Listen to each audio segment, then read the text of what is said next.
Ukrainian troops have violated the ceasefire region more than 400 times after signing the peace agreements in Minsk, Edward Basurin, a spokesman for the Defense Ministry of the Donetsk People's Republic, DPR, said on Tuesday. According to Basurin, the most difficult situation remains in the vicinity of the Donetsk airport and south of Mariupol, where Kiev is pulling units of armored vehicles and servicemen. Random shelling of DPR forces' positions from firearms and mortars continued all through yesterday.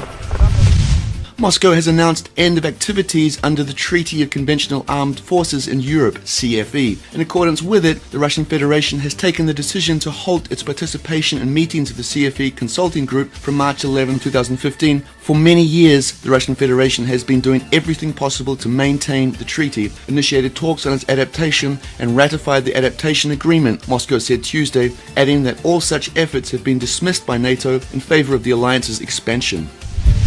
An accident involving two of the APCs on the way from Kiev to the town of Berezan in the Kiev region resulted in the death of a Ukrainian soldier. Two APCs connected by a rigid tow hitch jackknifed, sending the leading vehicle to the left and the towed APC to the right, where it flipped and fell into a ditch. The driver of the leading APC, who reports say lost control of his vehicle, was killed. The purchase of a group of antiquated AT-105 Saxon armoured personnel carriers from the United Kingdom was hailed by Ukrainian leadership as a major boost to the country's military. But even British military equipment can't protect pro-Kiev soldiers from their tactical genius.